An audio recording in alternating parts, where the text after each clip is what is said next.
যে মালয়েশিয়াতে ওই যে ঠুঙ্গায় করে পানি খায়, এই কি কয় এটা রে? অরেঞ্জ কি মিনুম? অরেঞ্জ কসং। অরেঞ্জ কসম। অরেঞ্জ কসং। কসং তো খালি, কসং মানে তো খালি পানি, আর হচ্ছে ওই অরেঞ্জ। ও এর লিগে নাম দিছে। এনে কি এরা কি খায়? ওই সেম সামা। ওই সামা কইলে বাংলাদেশের লোক বুঝবে না। সামা কইলে বরিশালের লোক বুঝবো ভালো। বরিশালের লোক সামা কয় মনে করে অন্যটারে, ঠিক আছে? মানে একই। এই যে সামা মানে হচ্ছে ওই ছায়া কয় সামা। এই দেশে না, বাংলাদেশে। ওই যে রোড, মেন রোডের পাশে এইটাও কাম্পুং হবে নাকি? কাম্পুং হবে না?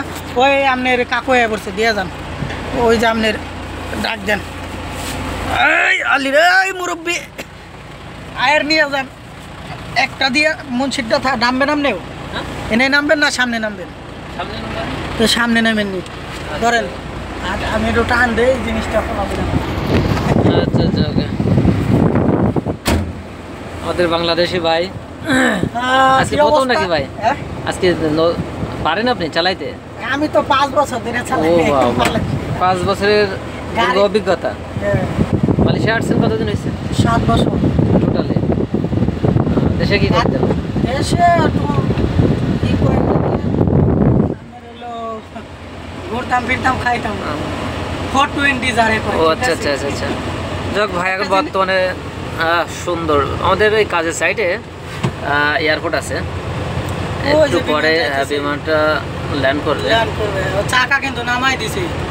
আইফোন হইলে ভালো, একদম 1 কিলো পর্যন্ত আপনি জুম করলে স্পষ্ট বুঝুন। যাই হোক, ভাই দীর্ঘদিন থাকার পরেও একটা ভালো পজিশন তৈরি করতে পারিছে, ঠিক আছে? কারণ সাইডে যে কোন সিকনে যে কাজগুলো হয় আসলে বড্ড কষ্টের, টানা রোদের কাজ, ঠিক আছে? আর এই সাইডে দেখা যায় একটা কনস্ট্রাকশনের সাইডে কাজ চলতেছে, ঠিক আছে? তা আপনারা যারা বাংলাদেশ থেকে মালয়েশিয়া আসতে চাচ্ছেন নতুন করে, তাদের কাছে অনুরোধ থাকবে ভাইয়ের পক্ষ থেকে প্লাস আমার পক্ষ থেকে, যারা কাজ শিখে হাতের কাজটা কাজ শিখে আসবেন এবং টুরিস্টে না আসার চেষ্টা করবেন, ঠিক আছে? টুরিস্টে যেন একদমই না আসে। টুরিস্টে আইসা তারপরে দেখা যায় যে বিপদে উপরে দেশেরও বদনাম হয়। বিশেষ করে যারা ঋণগ্রস্ত হয়ে আসে এবং লোনের টাকা নিয়ে আসে, তাদের উদ্দেশ্যে এই কথাটা, ঠিক আছে? কারণ কোম্পানিবিহীন যারা পাসপোর্ট নিয়ে ঘোরে, এদের সব থেকে বেশি সমস্যায় পড়ে যায়, ঠিক আছে? আমি নিজেও ভুক্তভোগী। এই 14 মাস আসার পরে টোটালি 2 মাস আমি ভালোভাবে বেতন পাইছি, ঠিক আছে? বাইরে দেখেন, এই 14 মাস মালয়েশিয়ায় আমি 14 মাসের ভিতরে আমি 2 মাস ভালোভাবে বেতন পাইছি, ঠিক আছে? আর 12টা মাস টোটালি কোনো বেতন পাইনি, পুরো পিনজামের পর চলেছে, ঠিক আছে? এইভাবে পিনজাম নিয়ে আসলে আপনি যদি ঋণ হয়ে আসেন, কিস্তির টাকা তো দিতে পারবেন না, প্লাস নিজে চলা কঠিন এবং ফ্যামিলিকে চালানো অনেক কঠিন হয়ে যাবে। এই জন্য সবার কাছে অনুরোধ থাকবে, আপনারা টুরিস্টে প্লাস কোম্পানিবিহীন আসবেন না। সুন্দর কথা বলছেন। আমরাও আমাদের অভিজ্ঞতা তাই বলে। ওখানে হাজার হাজার নয়, প্রায় লাখের মতনই মানুষ ভুক্তভোগী। তারা দেশেও যাইতে পারতেছে না, প্লাস ঋণ হয়ে তো আছে, 2-5 বছরও ঋণ শোধ হচ্ছে না।